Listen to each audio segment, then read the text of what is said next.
Hello, everybody, and welcome back to Coming to the Table. Once more, we are having a session with guests, and this time it is Michael Gates that I am so happy and thrilled took out some time to participate. Michael is a global expert on cultures. And as we all know, culture is a tremendous important part in becoming successful in your negotiations. And I think we're more global than ever. And we are obviously negotiating more cross-cultural than ever before.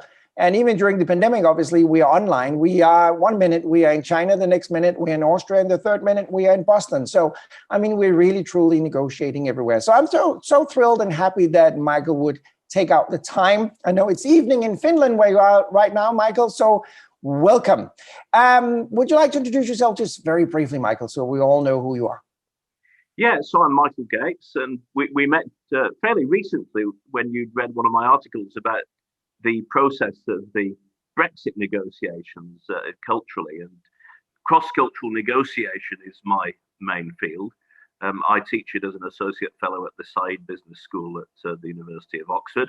I also have my own company, and I'm British, but I've been based in Finland for, 33 years. It's a long time.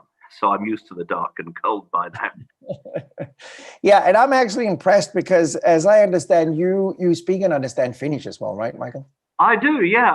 I mean, how good it is depends on whom you ask. My kids think that it's appalling, but I can manage in Finnish pretty well. I understand almost everything, but I still have a British accent when I speak it.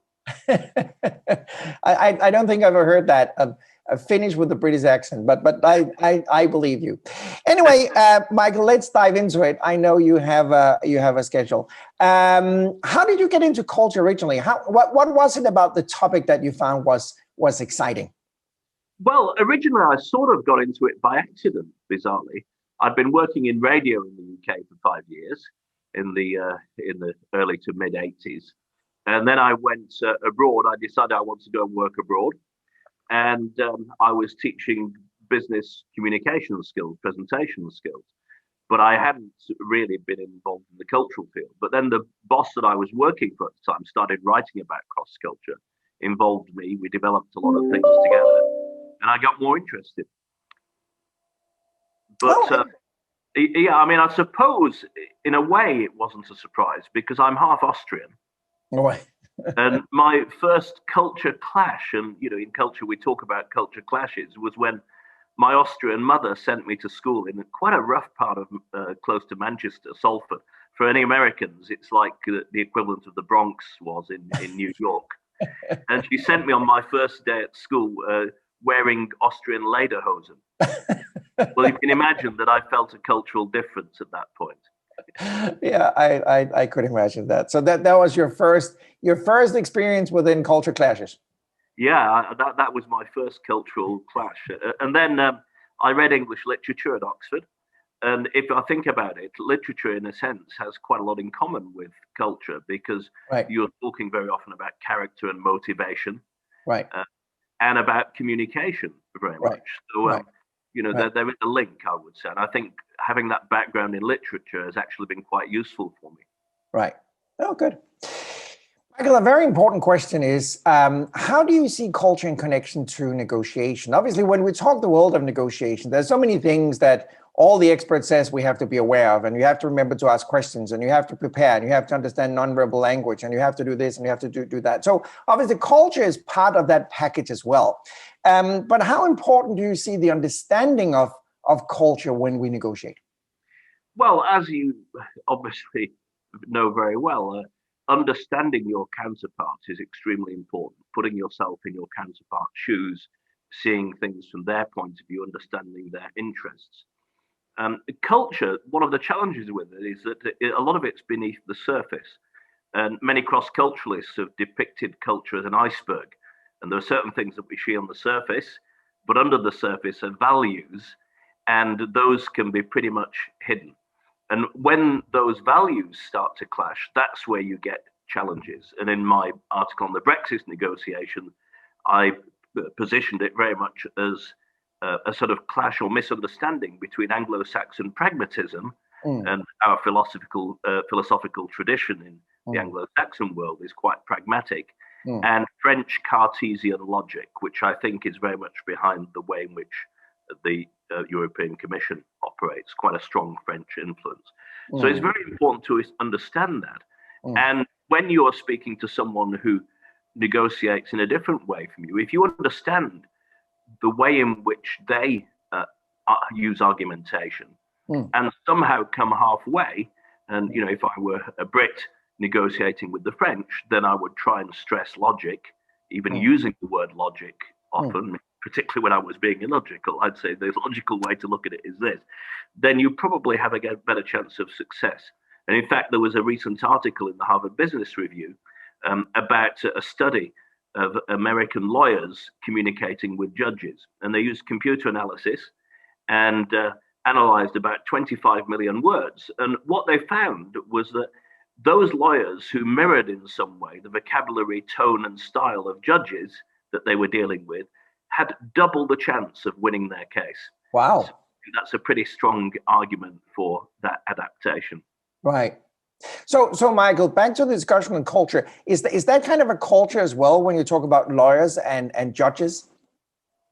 Yeah, absolutely. And there are many different cultural layers. If culture is a sort of programming of your mind Mm, that is shared by a group of people, it doesn't only apply to national groups. It right. applies to regional groups, gender, professional, educational groups, Right. and even within the legal profession. Certainly, if you think of the UK, I'd say that there's a different culture, say, between solicitors and barristers. Right. Uh, very Right. different sort of roles they have. Right.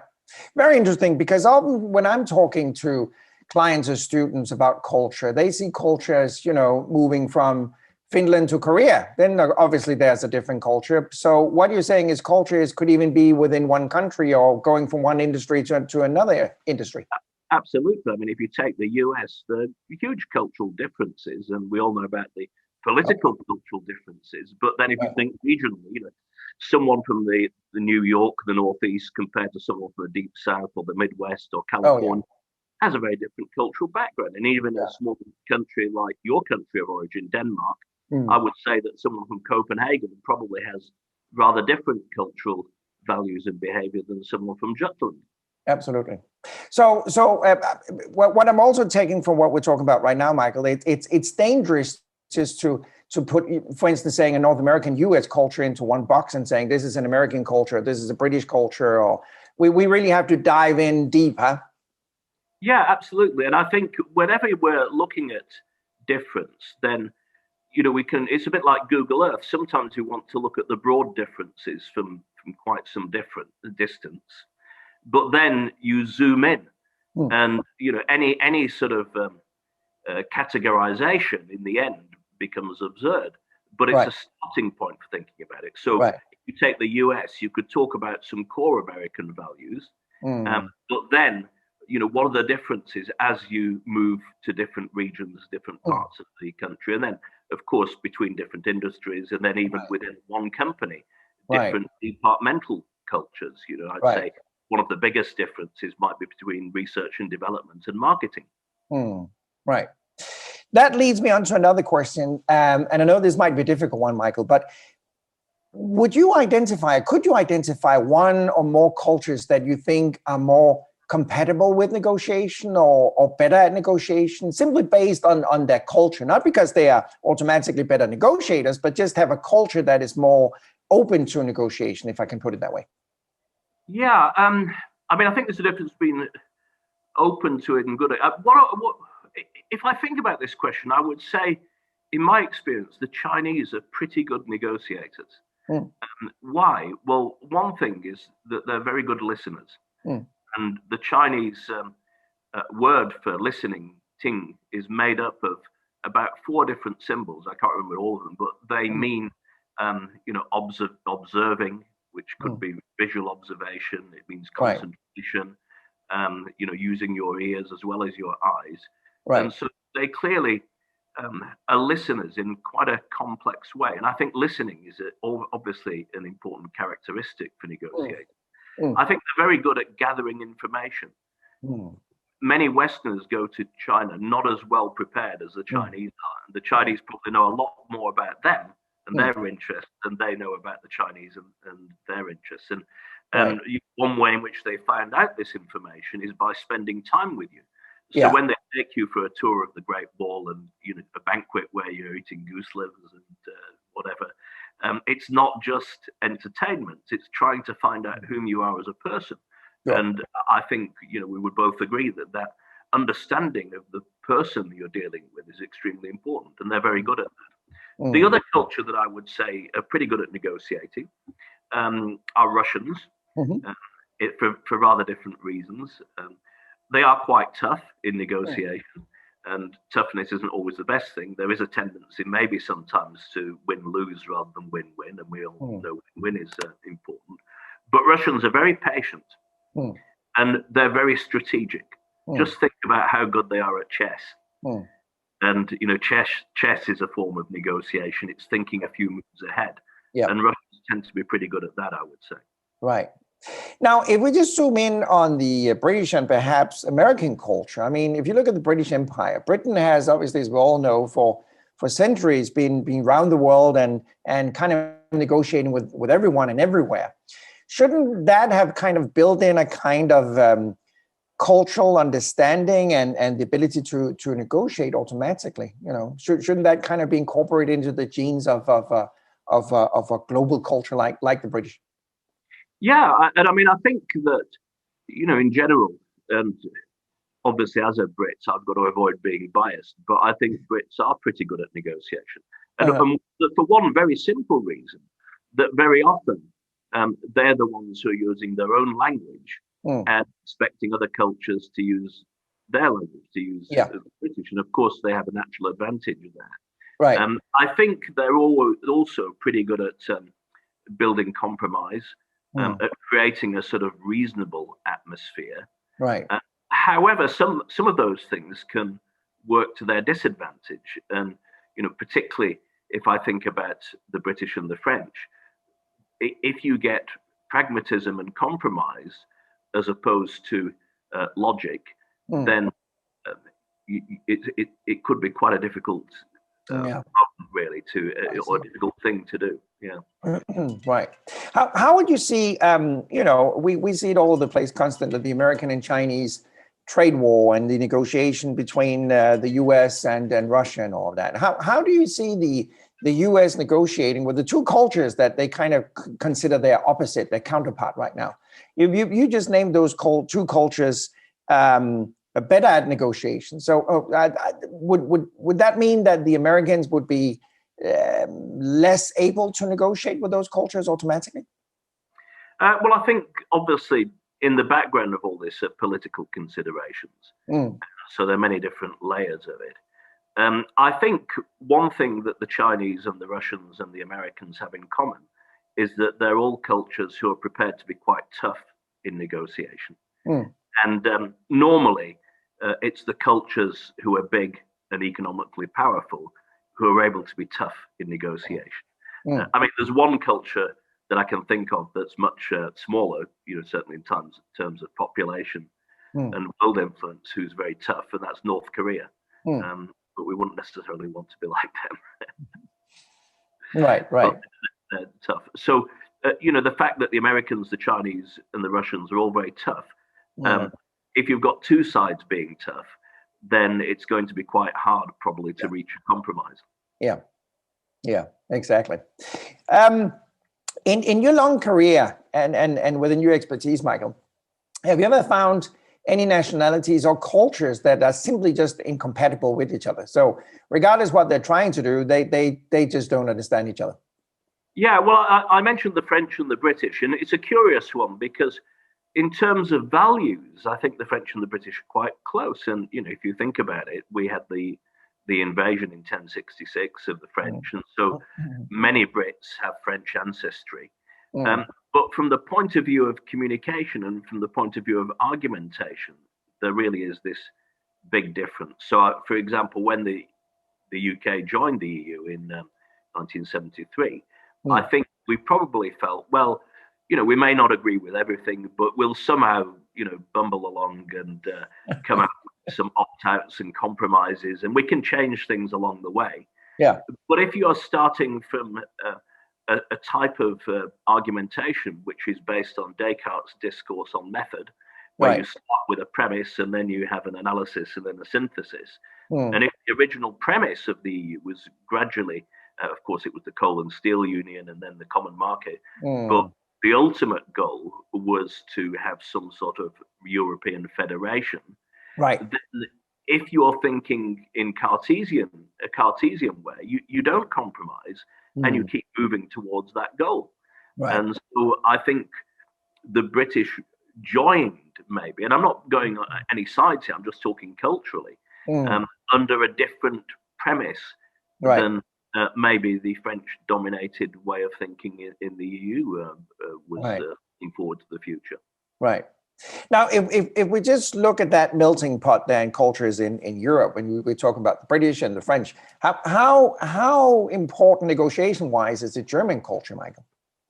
Well, I think it's very important, and of course, Germans are powerful negotiators because they're extremely prepared.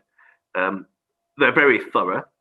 Um, they they're more theoretical than the British, but they have got power. I mean, of course, for historical reasons, in the 20th century, or the 21st century, the latter part of the 20th century, they've been um, almost embarrassed by that power, Mm. and they've used it in a more gentle way. But I mean, if you think about Europe, then Germany obviously has a lot of power in negotiation, and the Mm. German language. Mm. It's very good for long and complex Mm. negotiations. Right. Right. Right. Certainly, the way that it's structured with the verb at the end of the sentence, it Mhm. keeps people waiting. And you pile up a That's- lot of grammatical detail and clauses, which are finally yes. resolved in the verb at the end. So, in that sense, it's sort of like a Yeah. Yeah. You're absolutely right. juggernaut of negotiation. Yeah, yeah, that's that's a good way of putting it. You must have experienced so many fun things around the world from a cultural point of view, especially when you are a cultural expert. Is there one thing that you want to share with all of us? One funny experience with a culture clash, or funny cultural experience that you could share with us, Michael? Well, I think my very first negotiation in Finland, and as I said at the start, I really knew nothing about Finnish culture, just suddenly came out here, and I was faced with a negotiation in my first week, which was to close a contract for some presentations training for a big Finnish company. And someone had already met the organization earlier that year, and I was told to go in and look, close this sale. So I went into the meeting room, and there was this guy called Pecky. He was very dour. And the first thing I noticed is he was looking at his shoes and not looking at me. And I've since discovered that you can tell the difference between an introvert and an extrovert in Finland, because if it's an introvert, he looks at his shoes. If it's an extrovert, he looks at your shoes. Anyway, after about 20 minutes, I was just talking. He wasn't making any small talk, no response, looking very grim. I thought I'd better tell him the price. So I said, this package of training, Pekka, is going to cost you 100,000 Finmarks. And there was total silence. And silence, as you know, can be very powerful in a negotiation. Mm-hmm. So after about 15 seconds, I cracked and I said, okay, I'm prepared to drop the price to 95,000. Terrible negotiation. The silence continued, so I dropped it again to 90,000. And then finally I said, look, my last offer is 85,000. And after a long pause in which I felt, my heart was going to burst with tension, he said, okay. Anyway, over the next year, things went well and we increased the price and the volume. And one day, Pekka said to me, you like to come to sauna? And I thought, well, this is a good sign. I know that if you end up in a sauna with your business partner, it shows that they trust you. Mm. And, it's the first time he's shown any sign of life. So we're sitting in the sauna. I said, look, Pekka, you're an incredibly good negotiator. That silence. He said, well, what do you mean? Mm. He said, I wasn't negotiating.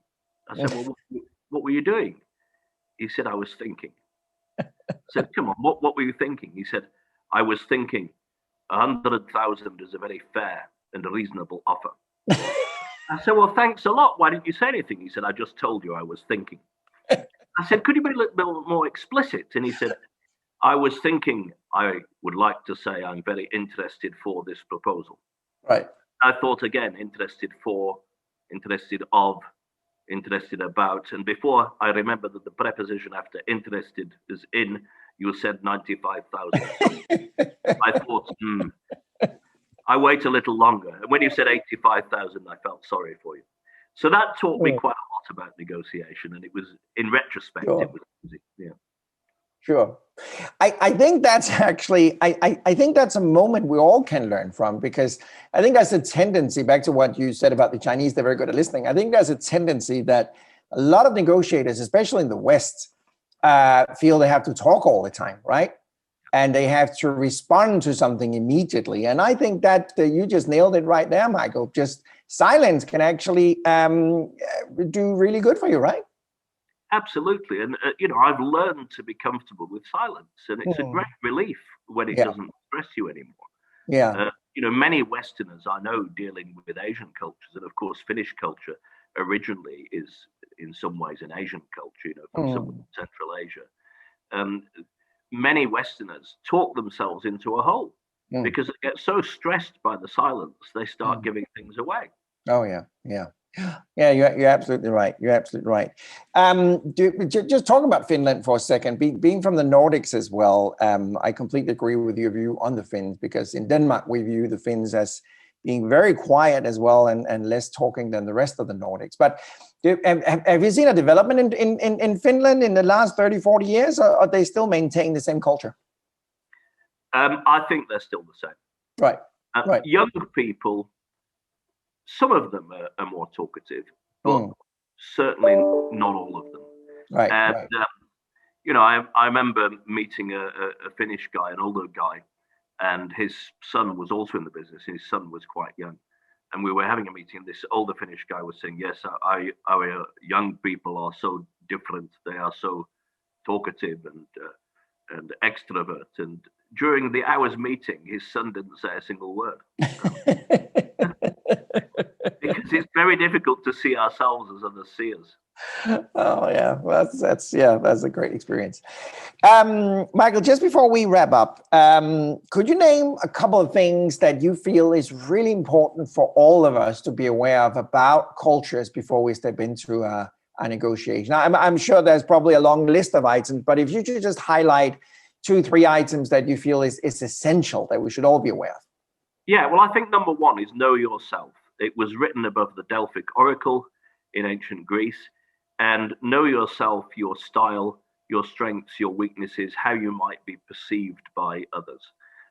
And self knowledge, knowledge of your own culture is not easy. And the American cross culturalist Edward T. Hall said, culture hides more than it reveals, and it Mm. hides no more than from its own participants. So know yourself. Wonderful phrase. Yeah. Mm. And do your homework on the other party. Mm. Try and understand what drives them culturally, and Mm. also their style of argumentation and communication, and Mm. try and adapt some way. Right. I remember working with an Aussie a couple of years ago, and we Right. were practicing his very important presentation to the Japanese, which was coming up the next week. Mm-hmm. And the first time he did it, he was all over the place. I mean, it was very fluent, it was very talkative, it was extremely fast, it was going this way, that way. And when we finished, he said, "How did I do?" I said, "That was awful." And he said, "Well, it's okay." I knew because he was Australian, you could be direct with him. I actually used a stronger word than awful. Mm. And I said, "Think of it like this: what you've just given me in terms of food, it was like getting a paella. It's a real mix of all sorts of different elements, and very flavorful, very tasty, but it's all over the place, a mix of everything. Compare that with a plate of sushi. Mm. Try and communicate as if it was a plate of sushi, Mm. one thing at a time, Mm. all the different parts separated from each other Mm. very artistically. Right. Take each piece delicately, savor it. Mm. Um, it's a different style. Mm. And if you think about these lawyers and judges, it's almost like trying to a little bit mirror the other Mm. stuff, Sure. move into a different cultural gear. And then finally, find out what the interests of the other party, and this is true of any negotiation, and Mm. keep asking why. Keep asking the question why. Wonderful. Thank you so much. Michael, if we want to know more about you, where can we find some more information about what you're doing and what you're offering? Well, if you look me up on LinkedIn, that's the easiest. So if you just put in my name, Michael Gates, LinkedIn, and I think it comes up pretty soon because I'm fairly active there. So Right. that's the easiest way to get hold of me. And the wonderful article that you wrote, where can we find that?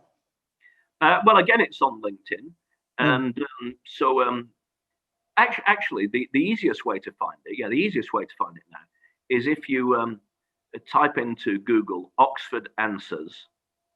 Oxford Answers. It's the Side Business School website, Right. and or part of the website. And then when you get into Oxford Answers, type my name, scroll down a little bit, and you'll find the article, and it's about the Brexit negotiations. That is wonderful. Thank you so much. Thank you, Michael, for your time. It was really great. I know that all our viewers will see this as immensely useful. So thank you so much for taking out a little bit of time just to talk to me. Thank you so much. And thank you to you, Keld, for inviting me. It's been a pleasure. You are welcome.